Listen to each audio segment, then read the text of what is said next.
But we are still continuing on, soldiering on, if you will, and we would like to welcome you here to the hangar, and we will take you through on a virtual experience today.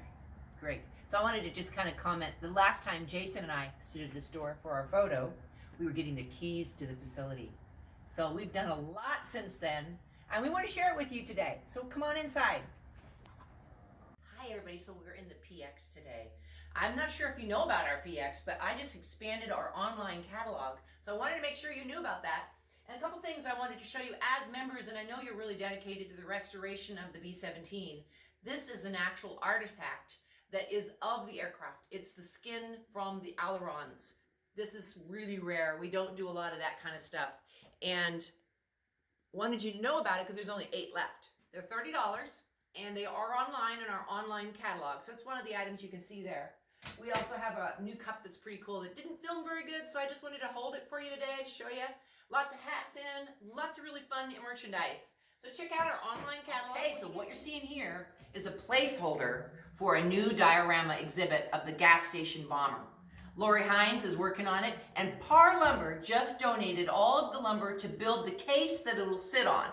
Now we'll need a new plexiglass top, and Miles Fiberglass is going to be donating that as well. So we've got some really cool sponsors, and look forward to that coming, and we hope the very near future. Hey folks, so now we're in the museum portion of the hangar, and this is a really exciting case. The Kirby family just donated this wedding dress. This wedding dress is actually made out of a parachute from World War II. Now I don't know if you know it or not, but a lot of the fabric was rationed. They didn't have it. So the women ended up learning how to make their wedding dresses from parachutes. So this is a beautiful example. If you look at the cording on it, it's beautiful. All the detail, the stitchery on the veil, it's gorgeous. So we've got the full story of him and her. So this case will evolve into their story of love during World War II. And we need more exhibits done. We have a lot of personal stories working on. So if you're interested in history and telling the stories, we need help in that department. So give us a call. My name is Larry Bentley, a Board of Director of the B-17 Alliance. I am here today to talk to you a little bit about the Roadmap to Restoration. The Roadmap to Restoration, or Restoration Roadmap, is about the return to flight of the World War II bomber, the Lacey Lady. The roadmap includes a timeline for the restoration project, the scope and direction of the project, and aligns the cost of the total project and of each subsection to be restored. What is presented here is a basic presentation of what and how the restoration project will move forward. Even though the Lacey Lady has minimal flight time, the aircraft had been unprotected from the weather for 67 years. The result has been the necessity to perform considerable rework and repair to the aircraft before the Lacey Lady can be put into flyable condition.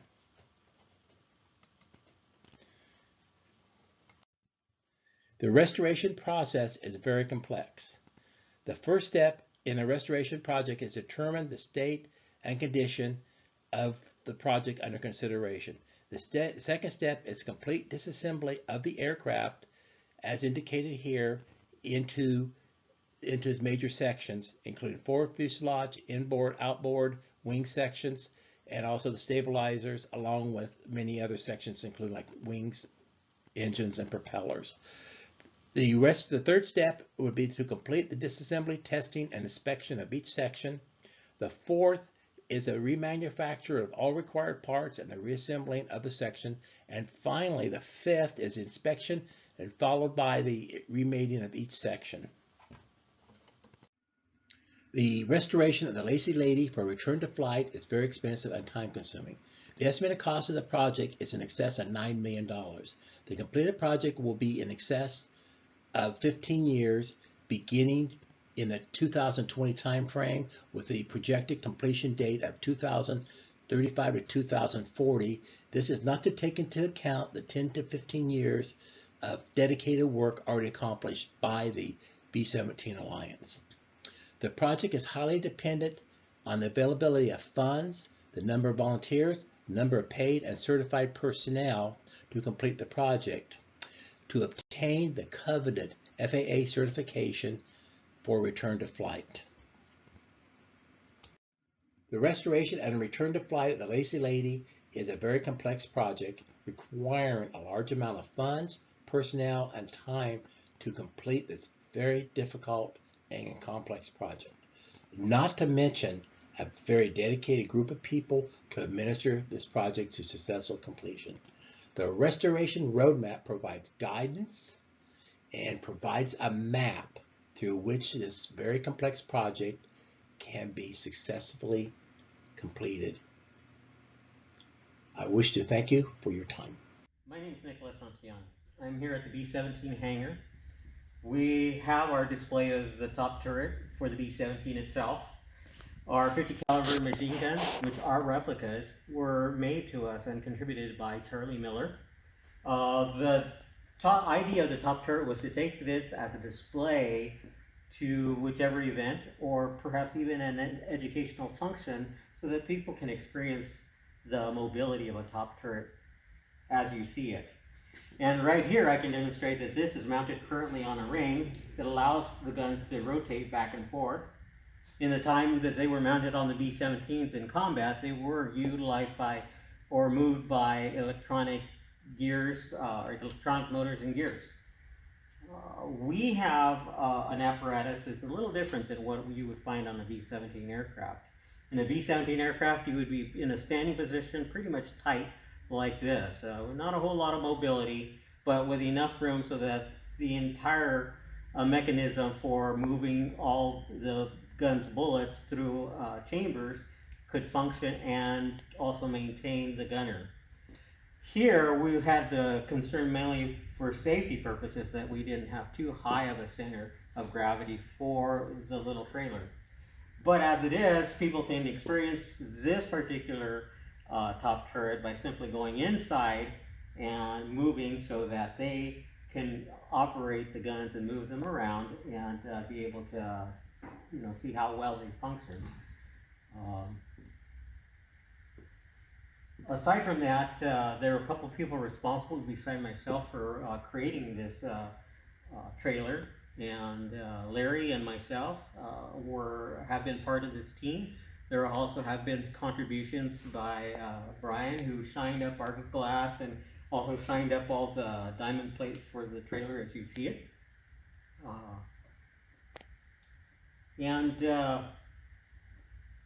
Well, this is one of the reasons why we encourage everyone to come visit us here at the B-17 Alliance. We need your support so that things like this can keep going to further educate younger generations to what we did as a nation during World War II.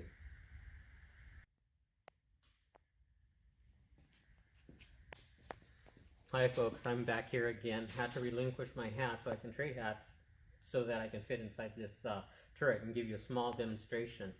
Basically how we get into this top turret display is really simple. We have to back in, squat down, scoot all the way back, and then sit into the chair that exists down here. And then from this position I can simply stand up. This allows me to obtain the guns at my disposal and rotate this in any direction I would like them to go. So with these guns mounted and out of the way, I can then, position them anywhere I would like. And then of course the bottom will rotate as well. And that would be controlled by our docents at the time of the demonstration. So very exciting stuff, a lot of fun to play with.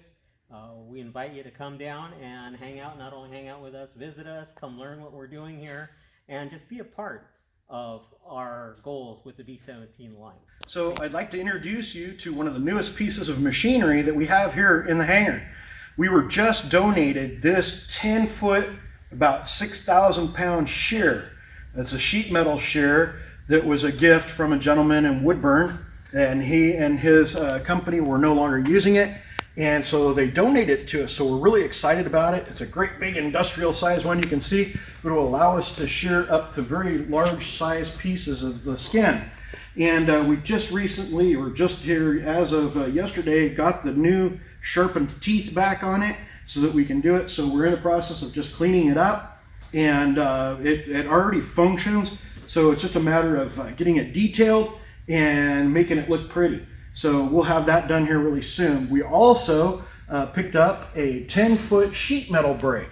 It's an adjustable brake, and so those two additions will help us a lot in the hangar while we're building the new skins and parts and pieces for the plane. So it's a wonderful addition, and we're really excited about it. Well, here we are, and we're up here with one of the 4 original Studebaker built B-17 and 1820-97 engines. As you notice, this one has had all of its cowling and everything stripped off of it, and we put it in this custom built cradle that's available for us to be able to display the engine as well as to transport it for overhaul at some point in time. And you can see that it seems to be in pretty darn good shape. We're very excited about that. Hopefully everything checks out. Maybe have to replace a cylinder or two, but we'll see how things go. And then over here, thanks to your generosity here from a couple of years ago, we were able to replace all 12 of the propeller blades for the plane. Unfortunately, as you can see here and here, like on this blade, were drilled for holding bunting and lights and that kind of stuff. So unfortunately, it's not utilized or able to be utilized. But we do have this new prop that through your generosity and everything we were able to attain. We have all of them here in the hangar, and they're guaranteed to be able to be overhaulable at least 2 times. As you can see here, we're wrapping up the cockpit. We're doing paperwork on it, final few little details and everything. And then we have taken this whole section of the Bombardier Navigator's compartment, and it has been physically joined with the cockpit area so that we can keep everything straight. Now, as you can see, there's some skins that are put on there through a gift of the Liberty Foundation. They made all new skins for us. And so those are all pre-drilled and ready to be final drilled and put on the fuselage. But we're working on this area in here. The frames are being recreated from scratch because a lot of the ones in the belly had problems. But a lot of the stringer extrusions are in pretty darn good shape. We will have to buy a few more to replace them. You can see here we are using the Clecos to hold everything in place. These are gifts that you folks have given to us and everything. So as soon as we're done with this, we'll have everything all joined together and just keep going on. And then I'm going to walk over here. Jack Redding has been working on the dashboard, the shelf that holds in the instrument panel. And you can see that hollow space up there, that kind of half moon or sliver moon portion right up there. That's the area that this piece will go in and hold the instrument panel. And you can see here, this is the original piece here that was removed out of there. And then here is the new piece that's being recreated here on the back side of it. So look at how shiny and new that is. It's going to be fantastic when he gets it done. But anyway, we had to wait for some special extrusions to come to be able to work on it. In fact, these 2 strips right here are some of the new extrusions that we got that'll be used on this piece, as well as in the nacelles of the engine. And so there's a big push to get those nacelles in the new steel form that we have built and get them well underway on restoration. You probably wonder what's been going on with wing number 1 here. This is the inboard wing number 1 section of the plane. And right here holding in my hands is one of the 4 original wing attachment points. This would mate with the connections at the bomb bay and everything. And we've been successful in getting them out of the spar tubes. There's a second one here, but these came out of this section right here. And this area is getting really, really well stripped down. As we had said back at Christmas and everything, we're preparing to get ourselves in a position to start doing the non-destructive testing. And as you can see, we're right about there. Now, as soon as we can get over this COVID environment, we might be able to bring in the experts and start doing that kind of testing. So we're very close on that, but you can see the good shape that everything is in, and that we're really very fortunate that this was all zinc chromated prior to assembly, then put on the plane, and then riveted in place. So that's saved a lot of this internal structure, and much of this is all original stuff here, and a huge percentage of it is going to be salvageable and able to be reutilized again. So we're very fortunate again on that part of it, and we're very excited. That'll be coming up here as soon as we possibly can. The other thing that we've been working on, we have the firewalls that were taken off last year at Christmas time. Now they've been all torn apart, cleaned up, and you can see that we're actually starting to build new pieces for it. The extrusions came in here about 2 weeks ago, and so they started actually making a couple pieces in that there at home, and so this is starting to take shape. As soon as we can, we'll have this puppy all put back together, and it will be ready to go and be mated with the original nacelle portion of it. So it would be the flat part that would be down here. You can see the stainless here area in here where the exhaust would run through and everything. And this piece is well underway. The skins are being slowly but surely stripped off of it in that, and it will be fitted onto the support structure that we have created for it. It'll be slid right over the top of it and then bolted into it so that we can take these individual skins off and get in and work on the internal structures. So there's some really good points inside of these nacelles and some spots that aren't so good, but it can all be rebuilt and all recreated. And as you can see, a lot of the core gate and everything has all been taken off, so we're just down to the bare gut structure, and our goal is to be able to start getting this thing put back together before too terribly long. We're looking forward to being able to build some parts and all that. You can see over here, here's one of the internal core gate sections, and actually it's in really darn good shape. All it really needs to be is cleaned up, and there's a few little pieces that'll need to be fixed, but for the most part this stuff only had just surface corrosion on it. So we're really excited about that part of it, and that makes it so that we don't have to recreate this. All we have to do is fix it up, check it out, make sure it's in a good condition and there's no corrosion spots, but as you can see, there's very little, if any, on this portion. So we're really excited about that. And so it's come a really long ways from here on inboard wing section number 2, where you can see all the internal components on this thing, and all that stuff has all been stripped out. It was a big project. It's taken us about 2 years, and and then now this side is down to this. So it's really fantastic that we've made this much progress, and we're really looking forward to being able to get in and start putting this stuff back together. So thank you very much for your support. It means an awful lot to us, and we're really excited to be at this stage right now. So we're starting to actually build parts and get things back together. We just want to thank you very much for all your continued support throughout the year. You're the type of people that have allowed our organization to thrive and grow. We're in good shape right now. A lot of things are happening, and we look forward to getting back to whatever that new normal may be for our organization. And so thank you very much for continuing to support us and follow us. Anything you have to say, Nick? The only thing I'd like to mention is that all of you do your part. And we are so grateful that we can have the opportunity to fulfill not only our dreams, but your dreams as well. And together, I know that we can get this bird back in the air the way it should be. Awesome. That's a good. And with that, we'd like to close in a toast. A toast from Stoller Estates glasses, that they've been such a great sponsor for us. We wanted to use their glassware. And I know I'm doing this not in any particular order here, but ladies first. So we want to toast to you.